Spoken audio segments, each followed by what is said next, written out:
Hi, and welcome back to our series on Leading with Impact. I'm your host, Samantha Brighton. Today, I'm joined by Vivian Mabuni, national speaker, author of Warrior in Pink, and Open Hands, Willing Heart. Vivian is passionate about leadership, diversity, and has a vision for global leadership. Thanks so much for joining us today, Vivian.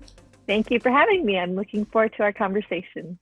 I'm going to get right into it. And I want to know, as a leader, you have had the opportunity to realize your own personal vulnerabilities.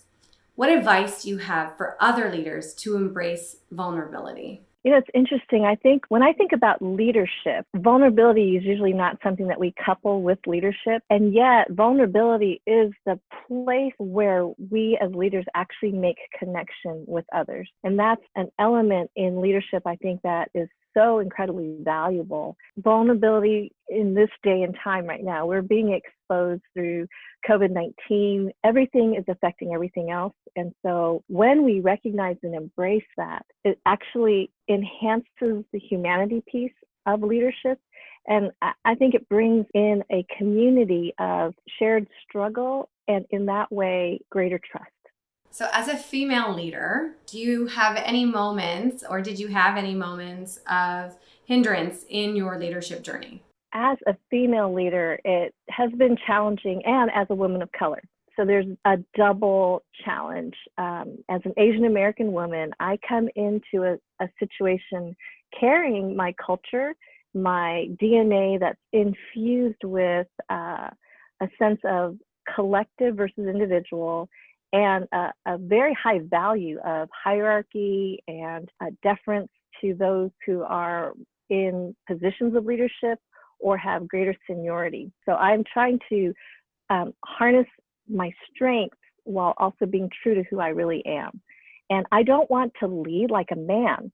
I want to lead like a woman. And I bring in strengths that are part of my gifting, but also part of who I am embodied as a woman. So my lead foot will always be to be more collective. That's part of being a woman. It's also part of being an Asian American, where collective is my lead foot. So when I lead through decision making, I'm going to bring those strengths to the table. And instead of trying to be like a man, I'm learning to celebrate the fact that I bring in a gift mix that's needed in any given situation. I couldn't agree more. So there is concern when it comes to diversity hiring.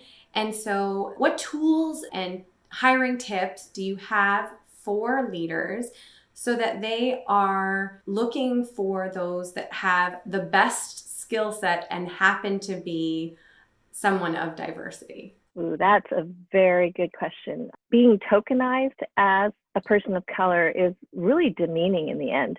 I think people of color want to be hired because they possess excellence. My challenge, however, is for us to evaluate what our definition of good leadership looks like.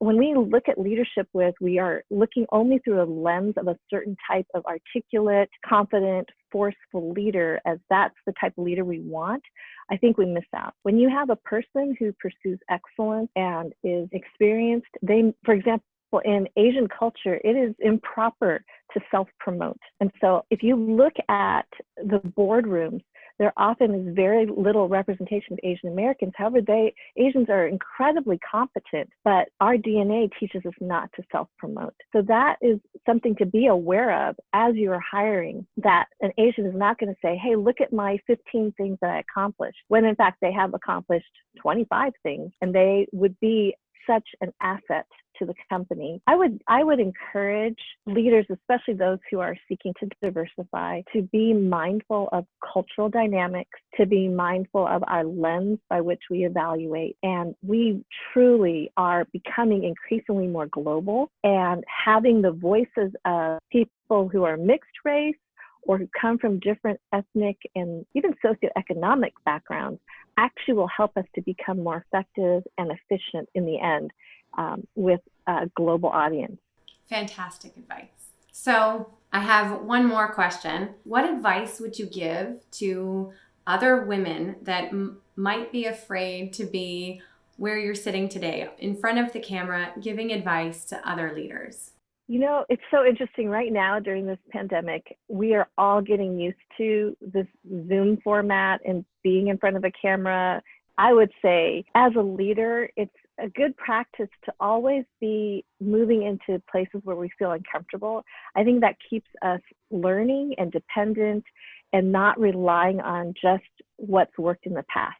I think more and more with the way that the world is getting smaller and the way that technology works, that we are constantly needing to update and improve. And so for those who are a little bit shy about it, push yourself a little bit more to get uncomfortable. It actually benefits so many to hear more voices. Those of you who don't want to be in front of a camera may be the very people we most need to hear from. So I'm speaking to you that absolutely doesn't want to just take that risk and push yourself a little bit further. I think you would benefit, your voice and your experience would benefit the greater good.